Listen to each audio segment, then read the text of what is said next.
First of all, I want to thank the organizers for giving me the opportunity to participate in this great meeting and to congratulate you on a fantastic job. It's really impressive to see how the students, how good the students are here and how well you are at organizing. I'm going to go back with a mission to really kick our students' butts because they're way below your level of proficiency.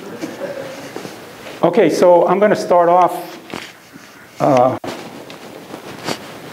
by just making a philosophical statement or an observation of the history of science, that I think that at this particular moment in history, all areas of science and technology are moving from an era of specialization into an era of integration. When I was a graduate student, we knew there was engineers on the other side of campus. We didn't ever talk to them. They seemed weird. We knew they were doing something important. We could tell who they were because they always had white socks and black shoes, except in the summer where they switched to sandals, but they still had the white socks on. We knew they were doing important things. We knew the computational scientists were doing important things. But we were in our own silo, in our own world, and we really didn't communicate with them very much. And I think that it was important for going through that era of science, because I think we learned a lot by studying intensively in our own fields. In genetics, my field, of course, we learn a lot about molecular biology and all of that. So we know all of that now. I think the next era of discovery is really going to involve the integration of this specialized knowledge. I think areas and disciplines that traditionally have not communicated with one another are already communicating, and that's obvious, I think, on this campus, and especially as manifest in this meeting. And I think that's where the huge and big breakthroughs are going to come in the future. So I think all of you students are in the right place at the right time, and I envy you for starting your career at this time. I'm on the way out, but you're on the way into a very exciting time in science. All right, so given that sort of philosophical point of view, at Georgia Tech, then, what we're trying to do is to form an integrated center or integrated approach to cancer by leveraging the strengths that exist at Georgia Tech in these disciplines out here, computer science, mathematics, material science, and so forth, and try to integrate that in with cancer molecular biology. And that's just the idea of opening these communications between these different areas. And what I am going to, so this is, we just are starting this Integrated Cancer Research Center. These are just some pictures of the PIs from the various departments to give the idea of the breadth of this kind of endeavor. And the other important component for us, since we're not a medical school, is where are we going to get the samples and tissues to work on? And so in our case, we established collaborative relationships with a number of medical centers in Atlanta, and we're collecting tissues from these various centers being provided to us. I started off working on ovarian cancer because I was contacted by Dr. Benedict Benigno, who was head of a group of surgeons in Atlanta who specialized in ovarian cancer, and they did about 1 ovarian cancer surgery per day. And so over a period of several years, we were able to collect a large number of samples. But since then, we've expanded to other hospitals in the Atlanta area and others, connected with other surgeons who are engaged in this endeavor and providing different kinds of samples. We're also now getting some samples from TGen for pancreatic cancer serum studies, which I'll talk a little bit about, although I'm going to focus primarily on ovarian cancer in this talk. So we've got the collaboration, a heterogeneous group of scientists and engineers here. We've got the clinicians here and the source of samples. So we think we've got enough to move forward with this. This is just talking about the samples. I told you the ovarian cancer, we've been fortunate, and we've been doing it for several years. So we now have over 1,500 ovarian cancer patient samples.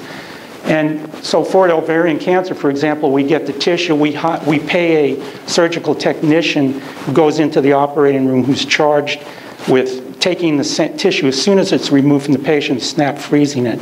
So we have high quality tissue that goes in. We get serum, whole blood, urine, and ascites fluid from every patient if it's available. This nurse is also charged with acquiring extensive patient history information on every patient that's involved in our study, and that's all stored in a centralized database. So those are the resources that we have. And as I said, I'm going to talk specifically about ovarian cancer. We already had an excellent introduction to that, so I'm not going to have to convince you it's an important disease. Probably the biggest problem with this disease is that it's asymptomatic, essentially asymptomatic at early stages. By the time a woman knows that she has this disease, it's almost always at stage 3. It's almost always metastasized, and therefore the prognosis is very poor. It's very difficult to treat the disease at that stage. So there's a dire need for better diagnostics for ovarian cancer, as for all cancers, and better therapeutics as well, of course. Now, I'm going to talk today about 3 examples of this kind of collaborative research that we do at Georgia Tech to give you just an idea of the kind of directions we're moving. I want to put it within a biological context, and that context I'm going to use as metastasis because that's been talked about earlier in this meeting. I put Dr. Benigno's picture up here because he insists on it whenever I'm giving talks, and there may be a friend of his here that will report back to him that I didn't put it up. So his quotation is that primary tumors usually don't kill people, metastases do. And I think that's a theme that has been coming out throughout this meeting. So metastasis is really an important phenomenon. I think we all know what we mean by that. In the case of ovarian cancer, we're talking about primary tumors arising either in the ovary itself, for example, as people are suggesting, it might be low-grade tumors for serous papillary arising there, and perhaps in the fallopian tube as well.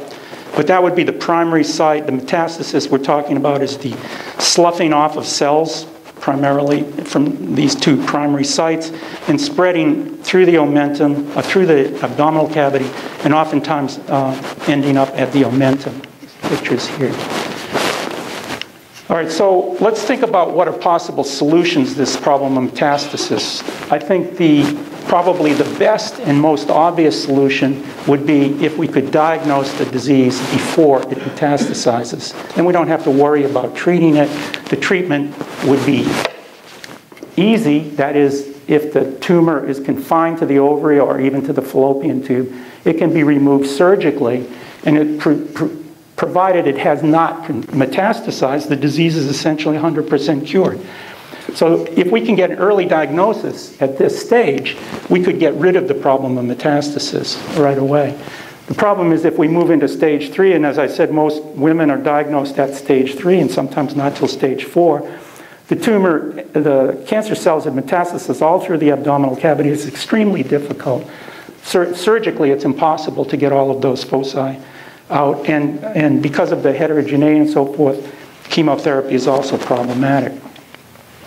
So I'm going to talk about our efforts to get a better diagnostic test, and this is going to involve a collaborative project with an analytical chemist at Georgia Tech and a computer scientist, and then I sort of am playing the role in the middle, providing the tissues more than anything else. And show you how we've gotten on that. And so this is involving a rapid mass spectrophotometric metabolic profiling of ovarian cancer serum. These are the PIs involved with it. Alex Grays in computer science. He came to Georgia Tech from the Jet Propulsion Laboratory. His specializes in analysis of high volumes of data. He's into pattern recognition algorithms, which I'll get into in a few minutes. Facundo Fernandez is the analytical chemist that does the mass spec. These are the students and postdocs that were actually involved in the project.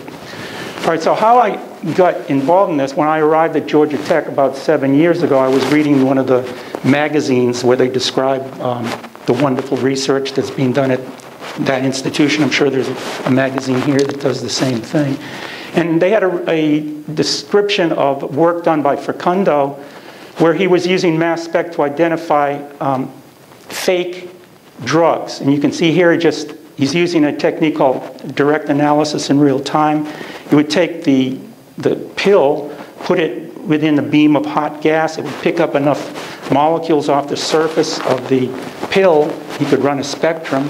He could distinguish the the actual drug from counterfeit drugs based upon differences in the spectrum.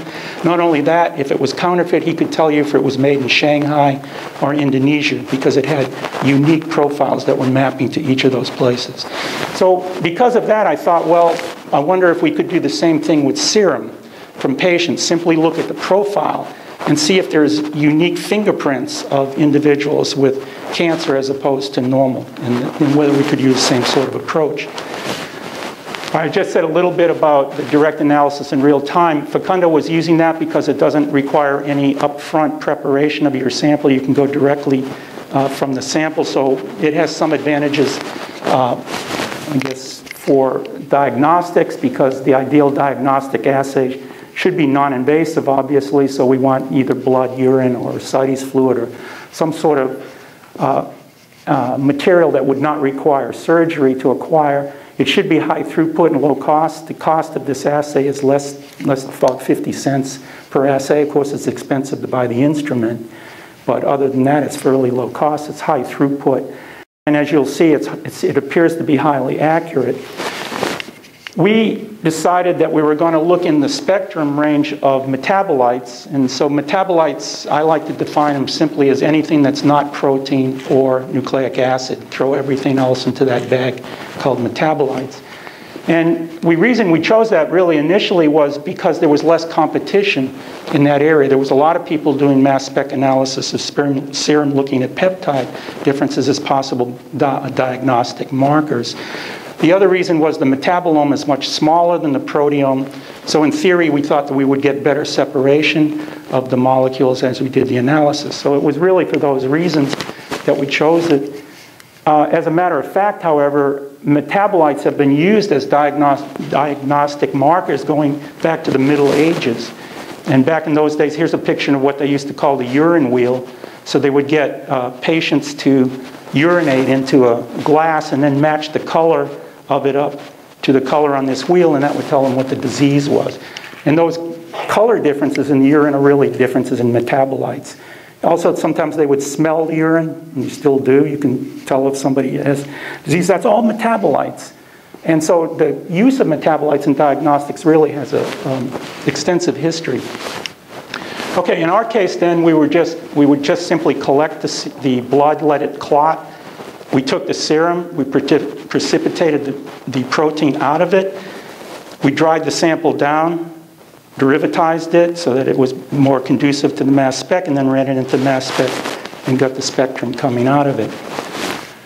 The data that came out of it then was shipped over to Alex Gray, where he used support vector machines for his learning methods. He was involved in pattern recognition, facial pattern recognition, you know, where they would measure the vectors from the distance of the tip of your nose to your eyebrow, and from your eyebrow to your ear, and all of that stuff. And doing that, you'd come up with a pattern that's unique for each individual.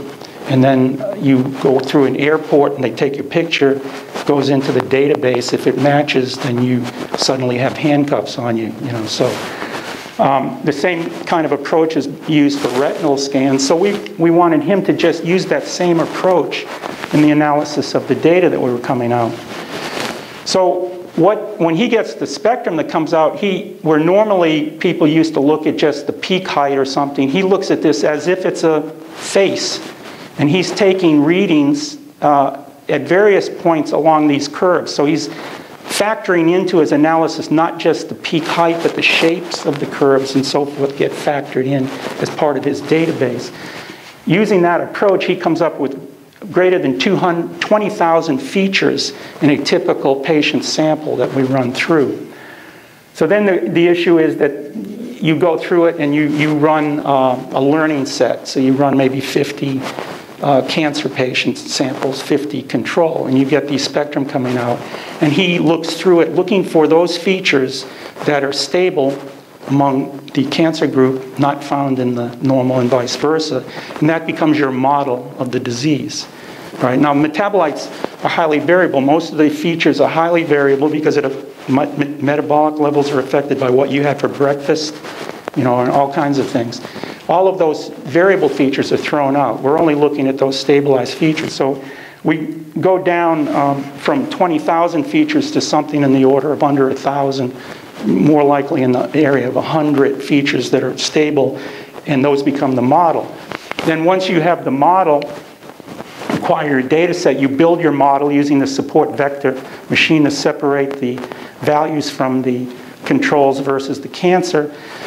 That model is stored in the computer, and then you run a test set, and we give him 100 or so samples of serum from patients, not telling them is it cancer or not, and asking them to tell us how do you classify these things. And that's how we test the validity of our model. So on the initial roughly 100, I think there was 94 or something patient samples we ran through, he came back and he didn't know what they were. We put the labels on them after. You can see that with nearly 100% accuracy, he was able to separate the cancer samples from the normal. There was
So this is unpublished, and we just got this data last week, but this is prostate cancer. And you can see on 140 samples that we ran through, again, in this case, 100% accuracy. And this is the normal controls from the test. And this is, if this holds up, this is going to be very good as well, because the current test for prostate cancer is not very good. So everything looks good. I don't know if I put up here yet. We just started doing a few samples on pancreatic, but the initial results look good as well. So we're very excited about this approach being used for diagnostic. It looks very promising at this point. So that's one example. And I'm really an advocate of saying that the best, from a pragmatic point of view, the best way to deal with cancer at this point is to go with early diagnostics, because therapeutics is problematic for many reasons. All right, the next possibility, though, would be, we thought, maybe removing metastasizing cells from the abdominal cavity. And so this was a collaboration that was started with a material scientist, John Zhang, who worked with magnetic nanoparticles. And I had a postdoc in the lab few years ago who was working on EphA2, or she had worked on EphA2 receptor in her, for her PhD work, and so she was interested in looking at it in ovarian cancer.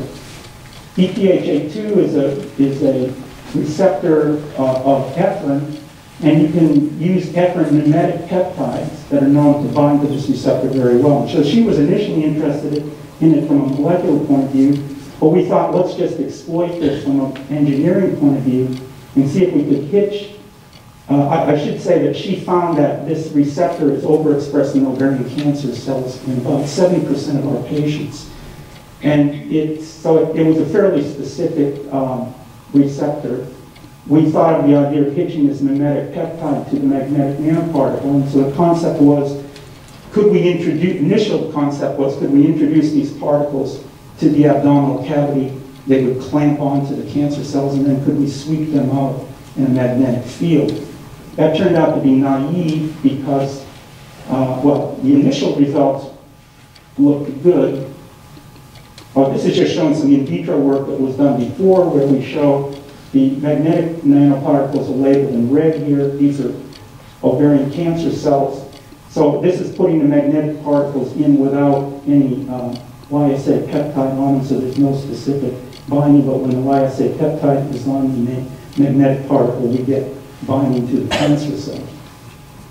When we put human ovarian cancer cells in the abdomen of a mouse, and we put the nanoparticles in and let them incubate for a while, and we just brought a high-powered magnet up to the abdomen of that mouse, and you can see the ovarian cancer cells were tagged with a green fluorescent tag, and you can see that the cancer cells came up to the magnet focus. So we thought, well, this is great, that might work, but the problem ended up that cancer cells that had attached to any membranes or any tissues, the magnets went there as well, and we couldn't get them out. So the patient would start to be loaded up with magnets, and so that wasn't going to work.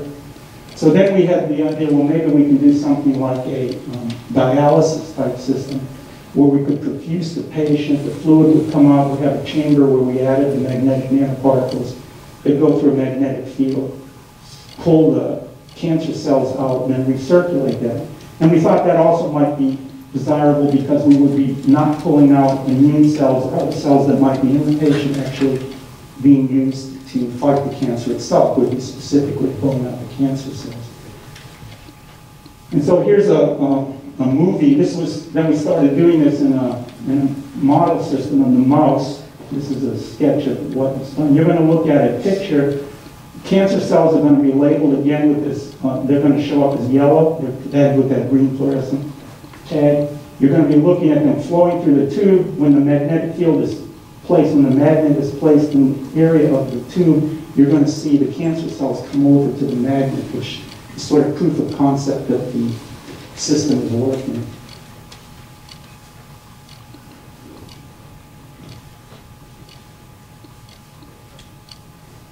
Okay, so there's you can't really see the individual cells. We apply the magnet. So cancer cells are coming over to the magnet. So in theory, then, we should be able, this proves that we could, in theory, pull them out in that trap. And we remove the magnet, the cells start flowing again.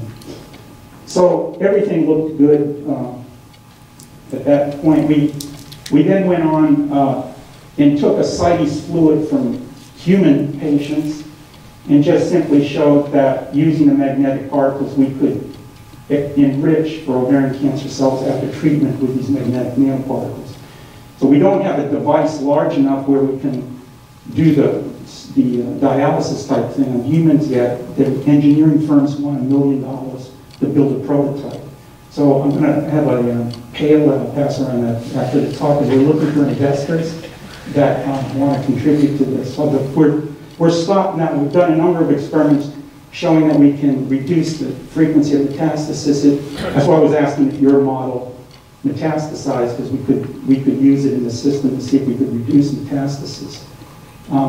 But if we artificially inject cancer cells into the mouse and then have controls where we treat and don't treat, we can reduce metastasis significantly with this model. All right, the third possibility of dealing with this problem of metastasis is to customize therapies against metastasizing cells. So I'm not talking about attacking the metastasized cells. I'm talking about the ones that are in the process of moving to the secondary site. Because once they get to those other sites, it becomes very difficult. So, earlier talks in this meeting, I talked about epithelial mesenchymal transitions, and this is a model that is being favored by Robert Weinberg, which I also believe in, a number of people do, that the primary tumor is largely made up of epithelial cells, cancer epithelial cells. At the periphery of the cancer, the cells go through epithelial mesenchymal transition. They generate these mesenchymal-like cells that are really the metastasizing cells. And these cells, there are a number of things that happen to cells as they go through EMT. They lose adhesiveness, which is conducive to them sloughing off the primary tumor. They separate from the tumor. They're highly mobile, they're highly invasive. And they're quiescent, that is, they're not replicating, which makes them problematic because most cancer therapies are targeting rapidly dividing cells. And since these metastasizing cells are essentially quiescent, they're very resistant to standard chemotherapies. And so, unfortunately, what you see is a patient will get treated with cisplatin or something like that. You'll see the primary tumor shrink, and the patient will become very excited. But the problem is that these mesenchymal-like cells have not been touched, and so you'll get recurrence later. These cells will spread to elsewhere in the body, in our case, to the omentum largely. And then they convert. They go back through a process called mesenchymal to epithelial transition. They convert back from mesenchymal cells back to epithelial cells, and they go into rapid division again. Okay, so we're interested in how to attack those mesenchymal-like cells to try to prevent them from metastasizing. And there's two basic ways you can do it. One is brute force screening that you can get from various sources. Drug companies have thousands of these experimental drugs from NIH. You can apply and they'll send you down 1,000 or so experimental drugs on these plates. And you can take your mesenchymal cells and just run them through all of these drugs and see what kills them. And out of screening around 1,000 compounds, we come up with around 10 that appear to be effective at killing these mesenchymal-like cells. In many cases, how these drugs work is not known. They don't even know what the targets are of them. So we collaborate with a computer scientist who does structural predictions, and we give him the drug and then ask him if he can give us an educated guess as to what the targets might be. And then we can go back in the lab and test his hypotheses and then see if we can even tweak the drug more. So I'm not going to talk any more about this. It's kind of unimaginative and it's kind of brute force approach to the thing. Another strategy that we like better is a targeted therapy that would induce the mesenchymal-like cells to convert back to epithelial cells, which render them sensitive to existing therapies like cisplatin and so forth. So we want to induce mesenchymal to epithelial transition as a precursor to applying chemotherapy treatment. And so that brings me in the topic of regulatory RNAs, because the approach we're taking to try to bring about these mesenchymal to epithelial transition is to use these regulatory RNAs. You saw a picture of the movie earlier on how siRNA works. This is, I got to show my movie too. So this is the RISC complex. Here's an mRNA. So in the case of the siRNA, the homologous pairing occurs here, and there's enzymes in this RISC complex that cleave the messenger RNA, and then exonucleases chew up the mRNA. So this is how gene knockout is brought about through siRNA. MicroRNAs are like siRNAs, except they're endogenous. They're really in us. siRNAs are usually something that we synthesize to have homology to our target mRNA. But endogenously, as normal parts of our genome, we have microRNAs that are small regulatory RNAs. In plants, they work by nearly identical or an identical mechanism, because in plants, the microRNAs have 100% homology to the mRNA targets. And so they behave just like siRNAs. They bind to the RISC complex, and there's cleavage, just as the movie I showed you. In the case of animal or eukaryotic, not eukaryotic, mammalian microRNAs, the homology is only on 100% homology only across 8 base pairs of that. Then there's an area where the cleavage would normally occur is completely non-homologous to the mRNA. This prevents then cleavage by that same mechanism that's used to cleave by siRNA cannot be used for these microRNAs. So you don't get cleavage of it, you get binding to that, and that can result in blockage of translation, as we saw earlier. It could be explained why they're not getting translated. In many cases, though, the mRNAs that are not translated, that are blocked, get transported to P-bodies where they get degraded by exonucleases in the P-body. That's why I was asking about that correlation. So at any rate, there's a way of inhibiting using these microRNAs. Now, I'm just putting up here, the human gene was believed to be encoded over 1,000 microRNAs. They're predicted to target at least 60% of the human genes. And so, you know, how do we know what genes are being targeted by what microRNAs? Well, you can build algorithms, and you can go with the simple thing, sequence homology. Does that 8 base pair region, where does it hit that shows homology? But the algorithms are more sophisticated in that they take into account the shape of the RNAs and stuff. And so there's a number of algorithms that predict the targets, the mRNA targets of microRNAs, and these are 3 of the popular ones. If you look at predictions from the 3 of them, there's a lot of overlap. There's some differences between them, but in general, they overlap fairly well. You can also do in vitro things. So we're planning to use these microRNAs in a particular cell line. So we can go in to that cell line, we can take the microRNA, transfect it into the cells, and then actually observe what mRNAs are changing. So we can compare what we observe to the predictions and see how well the predictions are doing to predict what's being changed in the particular cell line we're studying with. In our particular case, we found that the Miranda predictive algorithm was the most accurate in predicting. It's still not 100%. It's up around 70% overlap. That is, we observed what was predicted about 70% of the time. So we are interested in that because I have bioinformaticists in the lab. Chris Hill in particular is interested in this relationship between microRNAs and what they're targeting. So you can take microRNAs and you can group them into families based upon their sequence homology, which you did. Then you can take the predictions of what genes are being targeted by these microRNAs and look at those from the perspective of networks, of functional networks, right? And so the interesting thing about microRNAs is that they target hundreds of genes. Each microRNA targets hundreds of genes, but it's not haphazard. It turns out that microRNAs target genes that are involved in generally similar functional pathways. And that makes sense from an evolutionary perspective, because these things have been evolving within cells for millions of years. And they're there not as noise, they're there to play some kind of functional role. So it makes perfect sense that microRNAs would have evolved to target genes that are functionally related to one another. And you can see that by overlaying these things with some of these functions. In our particular case, so this is just saying different families of microRNAs regulate genes involved in different coordinated functions. Some microRNAs, many of the microRNAs will target a similar function. Some of them are very specialized, as you can see here.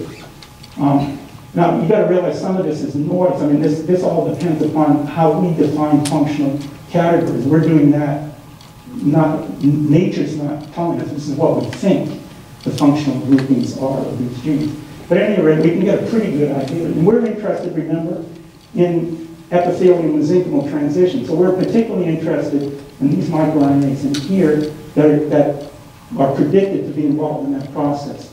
So we picked one of those microRNAs, and we picked it because it's one that's changing in expression in our patient samples when we compared microRNA profiles between normal cells, precursor cells, and cancer cells.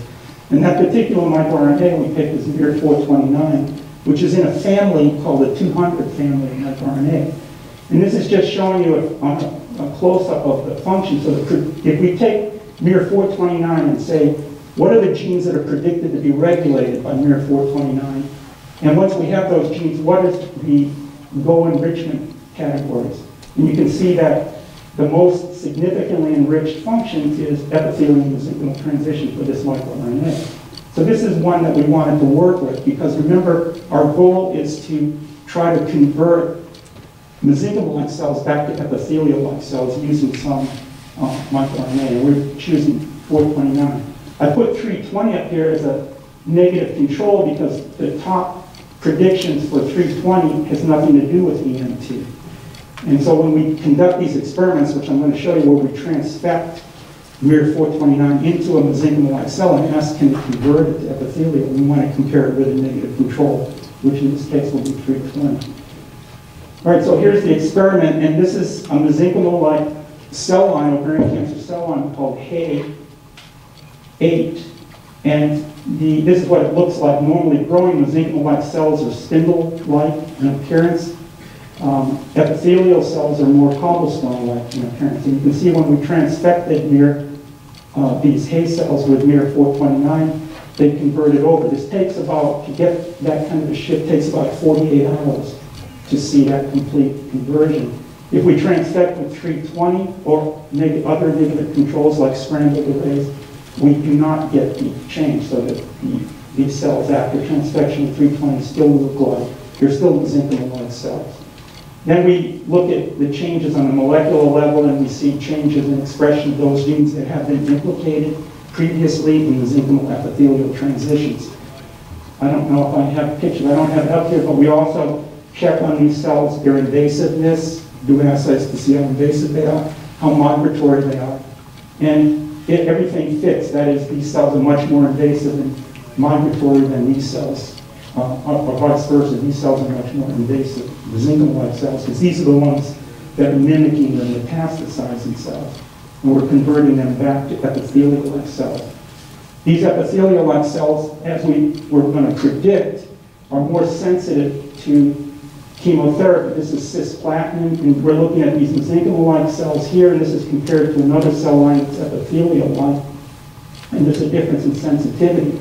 If we take the HAY cells, the mesenchymal-like cells, and transfect them with a negative control, or that 320, we get no change in sensitivity. It's still highly resistant to cisplatin, but the ones that were transfected with miR-429 are now sensitized to cisplatin at about the same level as other cells that look epithelial-like.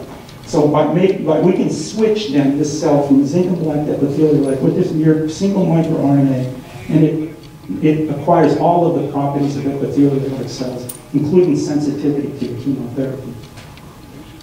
All right, so all of that looks good in vitro. The problem is to ever be able to move this to clinical practice, we have to have some way to deliver these things, and that brings us back to knocking on the doors of the engineers. And so this is a series of studies that have been done with Andrew Lyon, who's a material scientist in the chemistry department, and he works with core nanogels, hydro nanogels, as he calls them. And I know that there's been a number of talks here talking about different kinds of nanoparticles to vector small RNAs, and I'm open to all of them. I mean, it's just that Andrew is next door to me, that's why I'm using nanogels, but I have no vested interest in nanogels, and we're looking for any kind of vectors that might be good. But we started off working with these, and he can adjust the pore size and so forth, and we did all that optimization to try to adjust the pore size so that these microRNAs, when they get to the cell, leak out at a slow rate, so that we have a window period where it's converting these cells over and it's, in theory, sensitize them to the chemotherapy. So again, since the targeting that we used for the magnetic nanoparticles worked well, we thought for proof of concept we'd try hitching the same peptide onto these nanohydrogels, load them up with, and I'm going to show experiments with siRNA, because that was the first experiments we did, but in theory it could be used for microRNAs as well. Target the cancer cells and then see if the cells release the product. All right, so the gene that we're targeting in this particular experiment I'm going to talk about is EGFR. And the reason why is because there was previous work published showing that inhibitors of EGFR increase the sensitivity of ovarian cancer cells to the same therapy. And so that the idea is that EGFR, if it's overexpressed, ultimately, at the end of its pathway, it represses apoptosis, and it makes the cells less sensitive to DNA damage, so they don't go through apoptosis after the damage. So that since that was shown previously, we decided to develop an siRNA targeting EGFR and to use these nanoparticles to deliver them to the cell. So this is just showing these would be the nanoparticles, and this is showing the cancer cells, and this is showing the fact that we can get the cancer cells to attach and to be engulfed by these cells. After this experiment is done, we looked at percent of EGFR expression. So this is the YSA alone, YSA on the hydrogel, but no siRNA inside of it. And it has an effect compared to untreated. So just the nanogel alone was doing something. This is the nanogel without YSA on it. And here's the nanogel with the YSA peptide in addition to having siRNA against EGFR. You can see we've got about, over 80 or close to 90% knockdown with these particles in vitro. And then after we treated them that way, then we went and tested their sensitivity to drugs. This is showing docetaxel. We did the same thing with cisplatin. And so you can see that the controls, the ones that were untreated, even at fairly high doses of docetaxel, their cells are laughing at us. They're not affected by this drug at all. But even cells that were treated with very low levels of these nanoparticles showed significant increase in sensitivity to the drug. So the concept seems to be working, at least in principle. The idea, if we can knock this particular EGFR down, we can sensitize the cells to standard chemotherapies. And we think we can take the same approach with microRNAs. That is, that we can use these particles to deliver Mir-429, convert those cells from mesenchymal to epithelium, and increase their sensitivity to cisplatin. So we just received a grant from NIH to do this now in animal models. So we'll see if it works there as well as it does in vitro. Okay, so I went through 83 examples of results that came about uniquely from collaborations between people that normally would not in the past have collaborated. And we wouldn't, as molecular biologists, we would never have been able to get any of these things to work without these other guys that we're working with. So I think that this is a good demonstration of the utility of this kind of integrated approach that I think is going on in this campus as well. So I'll just end here. These are the people that I talked about. So for the analytical chemist was Facundo, and I talked about John Zhang. These are both people in the biochemistry department, as well as Andrew is also in the biochemistry.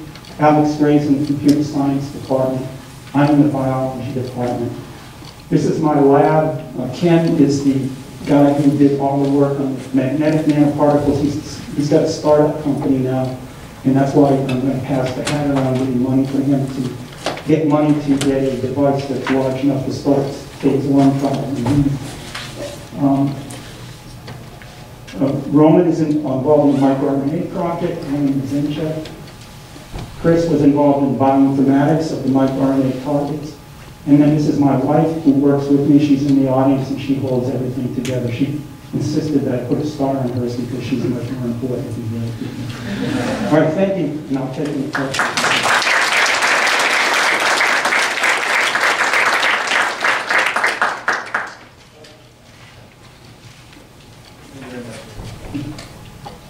Questions from the audience?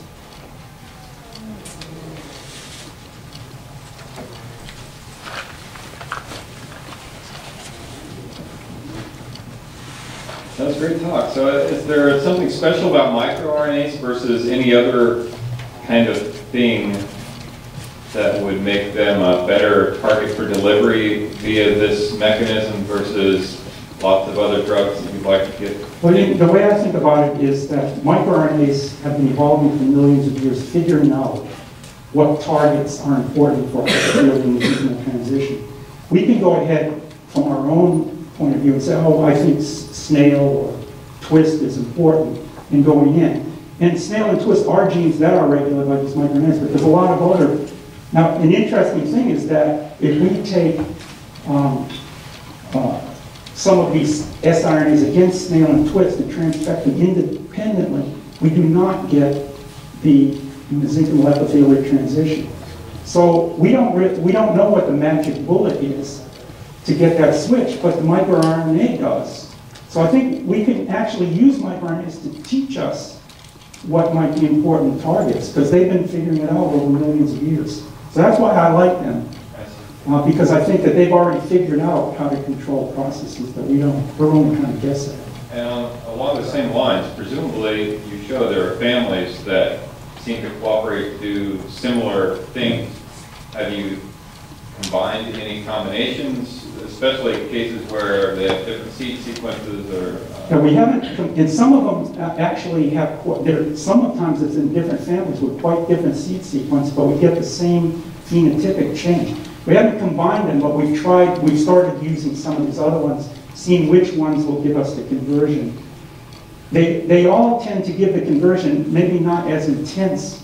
429 so far is the best one for us. That is at 48 hours, we get very sharp demarcation between. The other ones show a switch, but it's a little bit murky, which makes me think in the real world that actually might be important, and we just don't realize the significance. To us, the most important thing is to kick it over, but maybe in reality, we don't want to do that. I don't know. Great to know what those targets are. Yeah. Dr. McDonald, I have a quick question about the mass spec metabolome project. And I'm just wondering, I know it's high throughput, but have you ever gone and actually assigned identity to each peak? That's what we're trying to do now. So there are computational ways that we can narrow down to those features that are most important. So in the case of prostate cancer, we know now that about 20 metabolites or 20 features that give us essentially 100% of our accuracy. So now the big thing is to go in. You can make guesses just on mass charge, but to prove it, you have to go in with the compound. And we don't, the company Metabolome has invested millions of dollars to synthesize all these different metabolites, so they can go in quickly and identify them. We don't have those resources. And so far, we don't want to give our stuff to them yet, but you're right. I mean, that's what we want to do, is to identify what those things are, because then you could come up with some kind of ELISA type test that could be used in the clinic. And this would be a discovery phase kind of approach, and that would be actually the clinical application.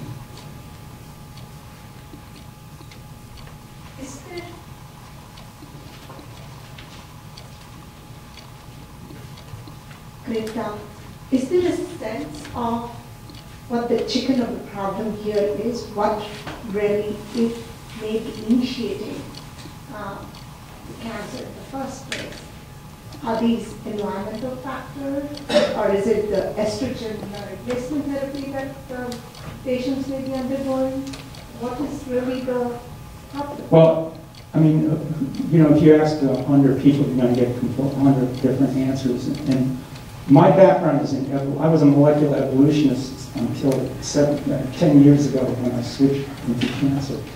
But my feeling from an evolutionary perspective is that these changes are occurring all the time. And that what's holding us in check is that we have surveillance systems in our body that will kill any of the cells that go outside the realm of what we call normal functioning. So I think it's important for us to look at those, as we get older, those surveillance systems deteriorate. From an evolutionary point of view, you don't exist after you reproduce. And after you reproduce, nobody cares. Evolution doesn't care what's going on with you. So the problem is we're all living too long. That's why cancer is a problem. So I don't think it's unnatural. I think the idea of cancer being an unnatural thing is probably the wrong way to think about it. I think it's natural that the system is breaking down. What's kept it in check before reproductive age, from the evolutionary point of view, was to evolve these surveillance systems to get rid of them. So maybe one approach to cancer, well, the biggest approach is to get early diagnosis. I think, from a practical point of view. But maybe we should be looking heavily at these surveillance systems, and if they are breaking down, to try to reestablish their functionality. And that might be the best way to go. The other way to go, I think we're going to find all these genes involved, and I think that's interesting, but I think it's going to be very difficult to use that information therapeutically, because I think the cell will always find a way around it. As an evolutionary biologist, there's many ways for us to drive to New York City, and I can blow up the main highway, but if somebody wants to get there, they're going to find another route to get there. And I think the cell is so integrated, highly integrated, it's going to be very difficult to block all the routes to New York and to solve cancer that way. The best way to do it is to kill the guy who wants to go to New York.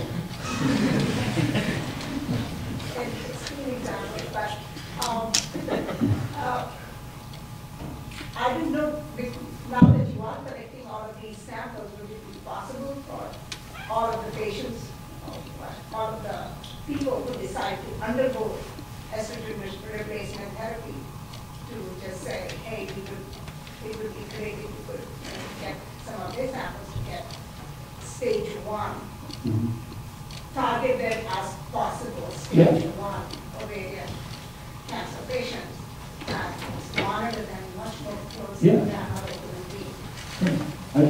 I think that's what will happen, right? I mean, we're happy to collaborate, by the way, with anyone that wants to collaborate, because we've got samples, but we can't do everything with them. But I think in the long run, yeah, I mean, that's where we're moving. A patient will come in, samples will be taken with that patient, and then that'll be available for analysis. And from that information, you optimize the therapy. Any ideas on what switch or what's unleashing these microRNAs at the point of the EMT transition? Well, I mean, it's probably, no, not really, but I mean, they're under epigenetic control and all kinds, just like all other genes. These things, many of them map within introns of other genes. So those microRNAs are under the control of the genes that they're mapping. And interestingly, in many of those cases, the microRNA will regulate the gene in which it's embedded within. So there's this feedback kind of thing going on. In other cases, the microRNAs have their own promoters, and they're completely mapping away from any other gene. So it's going to be very complicated, and a lot of it may be epigenetic. Who knows? And they also affect epigenetic changes as well. So there's all this feedback integration, but that's why when I start thinking about this, I get a headache, because how are we ever going to be able to deal with this and rational way?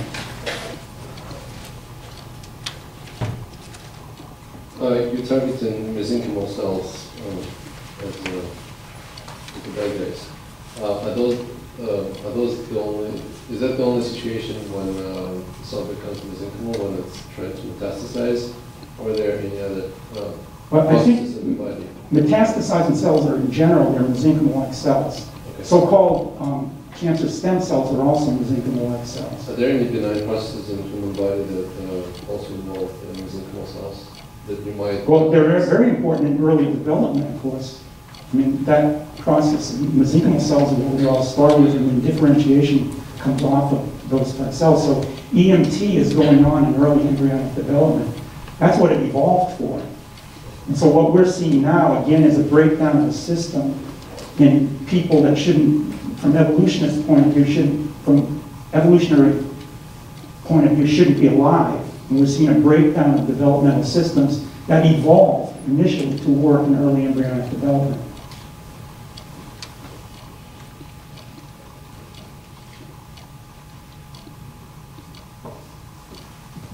Fantastic talk. Since all the science is exhausted, I'll ask you a question that's pertinent to our campus. You did all of this so quickly. What were the sort of driver mutations for this to come about and put all this together and in the space of a few years have this tremendous... I mean, I think that, my feeling, the older I get, I realize what makes things happen are people, right? I mean, you can't have a proclamation from the president that says, we want to have integrated biology. There has to be people like you that there's interested in. And I think if you go over and just knock on doors is like seeing Facundo's work on mass spec and thinking, well, go over and say, you know, you're doing it on counterfeit drugs, how would you like to do it with cancer samples? So if you have the samples, and they're happy to do it. And these guys are all very smart. It only takes them about 15 minutes to get way beyond what you were thinking about doing. And that's what we ended up doing. And I think the key thing is having the samples there so that it isn't just talk. I mean, I can go up to them, and if they want to do something, here's the stuff to go and do it. And I think their interest is there. It just takes some catalysts, you know, to want to go and make it happen.